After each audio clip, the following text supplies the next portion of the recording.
Welcome to smart wrestling channel. இன்ட்ரெஸ்டிங்கான wrestling news தான் பார்க்க போகிறோம். அது முன்னாடி சேனல் சப்ஸ்கிரைப் பண்ணிட்டு லைக் ஒன்று தட்டி விட்டு பாருங்கள். பேக்ரவுண்டில் லேசாக சத்தம் வரலாம், ஏன்னா இப்போ நான் வீட்டில் இல்லை, கொஞ்சம் அட்ஜஸ்ட் பண்ணிக்கோங்க.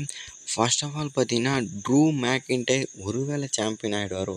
எப்படி ப்ரோ சொல்கிறேன்னு கேட்டிங்கன்னா, இப்போது இவனுங்க என்ன சொன்னானுங்க ஸ்மாக் டவுனில், new beginning, new era, new தரமான சம்பவத்தை பண்ண போகிறேன்னு சொல்லியிருந்தார் ட்ரிபிள் ஹெச். ப்ராமிஸ் பண்ணி வேறு சொன்னார். ஆனால் அங்கே என்ன பண்ணிட்டானுங்க, அரைச்சதுலேயே பாதி கொண்டு அரைச்சிட்டானுங்க. இருந்தாலும் நான் என்ன சொல்லியிருந்தேன், true மேக்கின்டைர் already 2 time கோடிக்கிட்ட மோதிட்டார், 2 time தோத்துட்டார்.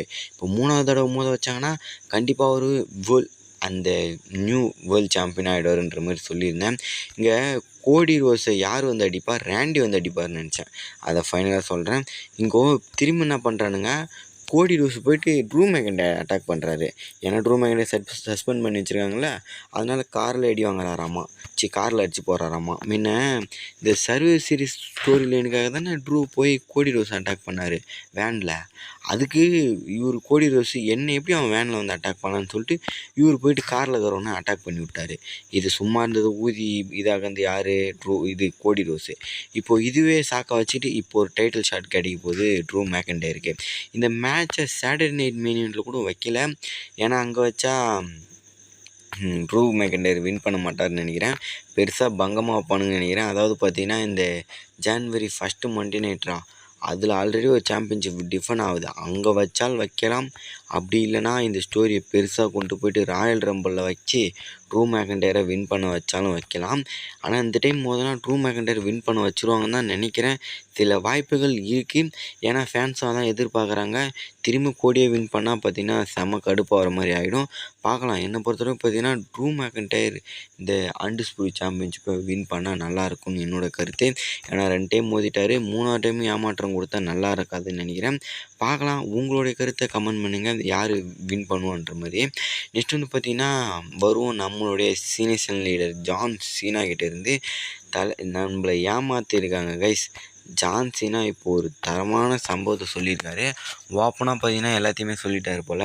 First of all பார்த்தீங்கன்னா, டபிள்யூடபிள்யூ நான் திரும்ப வருவேன்னு கேட்டிங்கன்னா, இந்த பிஸ்னஸ் ரீதியாக வருவேன். அதாவது என்னை வச்சு ப்ரொமோஷன் பண்ணணுன்னா, என்னை வச்சு சம்பாதிக்கணுன்னா வருவேன். ஆனால் வந்து சண்டை போட மாட்டேன். என்னோடய கடைசி என் பர்சனலு இந்த அதான் இந்த உயிராக நினச்சிட்டு சண்டை போடுறேன்ல, அது கடைசி இந்த டிசம்பர் மாதம் போகிற 11 இந்த சாட்டர்டே நைட் மெயின் இவெண்ட் தான். அதுக்கப்புறம் நான் வந்து சண்டைலாம் போட மாட்டேன், சும்மா ப்ரொமோஷனுக்காக வருவேன். அப்படி இப்படின்னு இப்போது நிறைய பேர் வராங்கள்ல, ஆல் ஆஃப் ஃபேம் ஆகிலாம், இந்த அண்டர்டேக்கர் மாதிரி வந்து இன்டர்ஃபயர் கொடுப்பாருன்னு நினைக்கிறேன். சில அட்டண்டன்ஸ் வந்து சொல்கிறது, சில பேர்த்த ப்ரொமோட் பண்ணி விடுறது, அதுக்கோசரம் வருவாராம். அது மட்டும் இல்லாமல் இவர் ரிட்டைர்மெண்ட் டூருக்கு 220 டேட்ஸ் கேட்டாராம். அதாவது 220 அப்பீரன்ஸு கேட்டிருக்காரு. நான் பெருசாக பண்ணணும், டூரை கொஞ்சம் வெயிட் ஆகணும் நினச்சவங்க என்னோடய ஃபேன்ஸு, அதாவது கொஞ்சம் பேர்த்த வளர்த்து விடணும் அப்படின்ற மாதிரி நிறைய கேட்டிருக்காரு போல். ஆனால் டபிள்யூடபிள்யூ அவ்வளோத்தரெலாம் எங்களாலலாம் பண்ண முடியாதுப்பா, வேணால் ஒரு 36 அப்பீரன்ஸ் கொடுக்குறேன்னு சொல்லிட்டு 36 அப்பீரன்ஸ்லேயே நிறுத்திக்கிட்டானுங்க. அடா பாவீங்களா, என்னத்தை சொல்கிறது. நான் ஜான்சினாவை தாங்க திட்டிகிட்டு இருந்தேன். என்ன தலைவா இவ்வளோ பெரிய வச்சிருக்க, ரிட்டையர் ஆக போகிற, ஃபுல்லாக வாய்ச்சிருக்க, சரி ஒரு 50-60 அப்பீரன்ஸ்னாச்சும் கொடுப்பேன்னு பார்த்தேன். ஆனால் இப்படி கடைசியில் 36 அப்பீரன்ஸுன்ற மாதிரி இவர் மேலே கோவப்பட்டேன். ஆனால் டபிள்யூடபிள்யூ தான் இதுக்கு முழுக்க காரணம் போல். அவனுங்க தான் வெறும் 36 அப்பீரன்ஸு கொடுத்தானுங்க. இவர் கேட்டது 220 அப்பீரன்ஸுன்ற மாதிரி சொல்லியிருக்காங்க. நானே ஷாக் ஆகிட்டேன். 206 அப்பீரன்ஸ்னால் ஒரு வருஷம் ஃபுல்லாக முக்கால்வாசி டேட்ஸுமே பார்த்தீங்கன்னா வந்து இது பண்ணி என்ஜாய் பண்ணலான்னு இருந்திருப்பார் போல். ஆனால் சொதப்பி விட்டு தம்பி போடான்ற மாதிரி அனுப்பிச்சிட்டாங்க. பரவாயில்ல, இந்த 36 அப்பீரன்ஸும் கரெக்டாக பர்ஃபெக்டாக பண்ணாங்க. சில இடத்துல சொதப்பிட்டாங்க, சில பேர்த்து கூட சண்டை போட வைக்காமல், அதை நினச்சி கொஞ்சம் வருத்தமாக இருக்குது. விட்டு தள்ளுங்க, அது வரைக்கும் தொட்டாச்சு. இங்கே வரும் ரேண்டி ஆர்டன் கிட்ட. ரேண்டி ஆர்டன் இப்போது ஃபைனலாக ஸ்மாக் டவுனில் ரிட்டர்ன் பண்ண போகிறாங்க டிசம்பர் 5 ஸ்மாக் டவுனுன்ற மாதிரி. இந்த நியூ பிகைண்ட் த சீன்லாம் நடக்க போது தரமான இதுன்னு நான் நினச்சேன். ரேண்டி ஆர்டன் கொண்டு வர போகிறாங்க, கோடி அட்டாக் பண்ண போகிறாரு, ராயல் ரம்பிளில் இவங்களுக்கு சாம்பியன்ஷிப் மேட்ச் நடக்கும்போது அங்கே பெரிய கலவரம் நடக்கலாம். ரேண்டியை தோக்க வச்சாலும் பரவாயில்ல, அங்கே என்னை பொறுத்தவரைக்கும் பார்த்தீங்கன்னா தோக்க வச்சாலும் எதாவது டெரராக ஒன்று பண்ணணும். இப்போ ஏன்னா 4 பேப்பர் வியூஸாக பார்த்தீங்கன்னா தலைவனை இல்லாமலே பார்த்தீங்கன்னா நடத்தி விட்டானுங்க. அதனால் கொஞ்சம் அப்செட்டாக இருக்குது. அப்படின்ற மாதிரி சரி வருவாருன்னு நினச்சேன். ஆனால் பெரிய ஏமாற்றத்தோட முடிச்சிட்டானுங்க. ரேண்டி ஆர்டனே இல்லை, ப்ரொமோஷன் பண்ணானுங்க பாருங்கள். ரேண்டி ஆர்டன் ஃபோட்டோவும் முன்னாடி வச்சு ப்ரொமோஷன் பண்ணானுங்க. ரேண்டி ஆர்டன் வருவார் வாங்க அப்படின்ற மாதிரி பண்ணானுங்க. ஆனால் அங்கே ரேண்டி ஆர்டன் வரவே இல்லை. எனக்கு தெரிஞ்ச வரைக்கும் பார்த்தீங்கன்னா ஜாக் ஆஃப் ஆட்டோவுக்கும் ரேண்டி ஆர்டனுக்கும் ஸ்டோரி நடத்த போகிறாங்கன்னு நான் நினைக்கிறேன். இப்போ ஏன்னா ஜாக் ஆஃப் ஆட்டோ அட்டாக் பண்ணதே ரேண்டின்ற மாதிரி தானே சொல்கிறாங்க. ஒருவேளை அந்த கதையை எடுத்துன்னு போயிட்டு அவங்களுக்கு ஒரு பெரிய ஃபீடு வச்சு ரேண்டி ஆர்டனை தோக்க வச்சு அந்த மாதிரி திரும்பி மேட்ச் வச்சு ரேண்டி ஆர்டன் தோக்க வச்சு ரெஸ்ட்மிலாம் தோக்க வச்சு தலைவனுக்கு 3ஆம் மாட்டிலான்னு பிளான் பண்ணுறான்னு தெரியல. கைஸ் எனக்கு அவ்வளோ வெறி வருது ரேண்டி ஆர்டன் பண்ணுறது போனால்.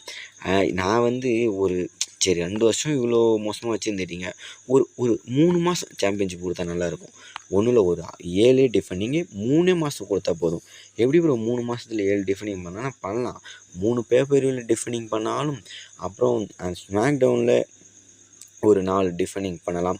இல்லை குறுக்கால சாட்டர்டே நைட் மினியூட் 2 வரும், அதில் ஒரு சாட்டர்டே நைட் மினியூட்டில் ஒரு டிஃபெண்டிங்கு, 2 ஸ்மாக் டவுனில் 2 டிஃபெண்டிங்கு, அப்படி இப்படின்னு பண்ணி ஒரு 7 டிஃபெண்டிங் கொடுத்தா கூட நல்லாயிருக்கும். பேப்பரில் ஒரு 3 டிஃபெண்டிங்கு.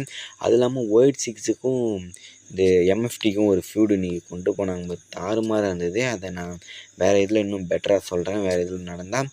அதுக்கடுத்தது ஃபைனலாக வருவோம். இந்த குந்தரோட டோர்னமெண்ட்டில் ஃபைனல் மேட்ச்சு பங்கம் கைஸ். எந்தளவுக்கு கொடுக்க முடியுமோ அந்தளவுக்கு கொடுத்தாங்க. குந்தர் ஃபைனலாக வின் பண்ணிட்டாங்க. இங்கே குருட்டாங்கல், அதாவது குருட்டாங்களா ஜான்சனா ஃபஸ்ட்டு மேட்ச்சு அவர் கூட ப்ளே பண்ணார், லாஸ்ட்டு மேட்ச்சு குந்தர் கூட ப்ளே பண்ண போகிறாரு. அதெல்லாம் ரைட்டு. இதில் என்னென்னா டிஸ்லைக் தான் ஓவராக வந்துட்டுருக்கு. இப்போ 7000 லைக்கு 8000 டிஸ்லைக்கு. என்ன ப்ரோ கதை? எல்ஏ நைட்டுக்கு இவ்வளோ ஃபேன் பேஸா ப்ரோ? எல்ஏ நைட்டு தோக்க வச்சதால் தானே இவ்வளோ பிரச்சனை கேட்டிங்கன்னா, பிரச்சனை அது கிடையாது. ஜான்சனாவோட ஃபைனல் ஆப்போனன்ட்டு குந்தராக இருக்கக்கூடாதுன்னு யோசித்தாங்க. அது வந்து ஜான்சனாவுக்கு ஃபைனல் ஆப்போனன்ட்டு யார் சேமஸாக இருந்தால் ஒத்துக்கிட்டு இருப்பாங்க. அப்படி இல்லைன்னா எட்ஜி, கிறிஸ் ஜெரிகோ அப்படி இப்படின்னு பல பேர் பல கனவு காமிச்சு வச்சுட்டானுங்க. அதனால் ஃபேன்ஸுக்கு ஏதோ பெரிய ஆப்போனன்ட்டு தான் ஜான்சனோட ஃபைனல் ஆப்போனன்ட்டுன்னு நினச்சிட்டு இருந்த பட்சத்தில் இங்கே அட்டாக் பண்ணவங்க அங்கே மிஸ்ட்ரி நபர் வருவார், இங்கே மிஸ்ட்ரி நபர் வருவார். ஏதாவது மேட்சுகள் மெராக்கல் பண்ணி ஜான்சனா கூட பெரிய ஆப்போனன்ட்டு மோதிட மாட்டாங்களான்ற மாதிரி எதிர்பார்ப்பில் இருந்துட்டோம். ஆனால் குந்தர் பெரிய ஆப்போனன்ட்டு பெரிய திறமைசாலி தான் இல்லைன்னு சொல்லலை. இருந்தாலும் ஃபேமஸான ஜான்சனாக்கும் அவங்களுக்கும் பின்னாடி கதை இருக்க மாதிரி ஒரு ஆப்போனன்ட்டு மோதினா நல்லாயிருக்கும். ரேண்டி ஆர்டனெல்லாம் அப்போ விடாமல் இந்த ஃபைனலாக வந்து மோதிருந்தால் எப்படி இருந்திருக்கும், வேறு மாதிரி இருந்திருக்கும்.